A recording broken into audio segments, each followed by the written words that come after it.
Une douleur qui se réveille chaque matin pour Adeline. Sa jambe la fait souffrir depuis 1 an. Vous avez mal? Oui.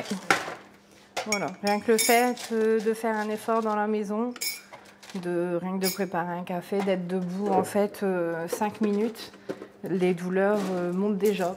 Quand les douleurs elles sont vraiment fortes, je vomis. Cette mère de famille souffre d'algodystrophie, un syndrome qui provoque des douleurs chroniques. Une maladie invisible qui persiste malgré la prise de médicaments. Alors ce matin, elle a rendez-vous à Béthune, au centre de la douleur, pour une opération novatrice. J'y vais, hein. Adeline se fait poser un cathéter, une machine qui va diffuser pendant plusieurs jours un produit anesthésique dans sa jambe.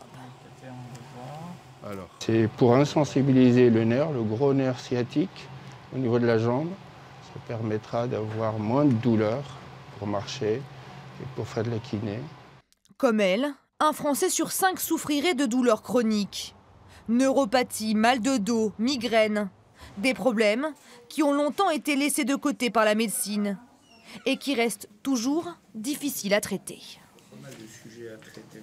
Un douloureux chronique souffre de beaucoup de choses. Il a peut-être perdu un emploi, il a peut-être des problèmes familiaux, il y a des problèmes psychiques. Tout ça, il faut résoudre tout ça. Et le médicament ne peut pas résoudre toute cette problématique autour de la douleur. Alors il faut trouver de nouvelles méthodes, adapter les pratiques. Vous retrouvez cette pièce qui vous est agréable. Fabien a mal au dos depuis 10 ans. Une souffrance qui l'empêche de travailler. Les médicaments ne le soulagent plus. Alors aujourd'hui, il teste pour la première fois l'hypnose thérapeutique. Je vais décompter de 5 jusqu'à 0.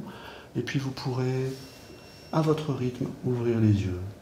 Réellement, ça m'a bluffé. Enfin, je vous dis, le fait d'être là et ailleurs en même temps, savoir qu'il va y avoir une crise, la crainte d'avoir mal, mais au final, la douleur n'est pas là. C'est vraiment nouveau. Le patient est un peu enquisté dans sa situation, dans sa douleur, et l'hypnose peut permettre de remettre du mouvement, et de fait, les traitements par la suite, ou même dans le même temps, n'en sont que plus efficaces. Autre solution, l'aromathérapie pour se relaxer grâce aux huiles essentielles. Donc là, on travaille en olfaction. Et offrir quelques minutes de répit. Il y a des jours où on va dire c'est quand même très dur, très dur. Donc c'est important ce genre de petite parenthèse. Oui. 30% des personnes souffrant de ces pathologies auraient déjà eu des pensées suicidaires. Alors pour soigner le corps, il faut aussi soigner le moral. Médicaments, thérapie, médecine douce. La recherche continue d'avancer, mais la route est encore longue pour en finir enfin avec la douleur.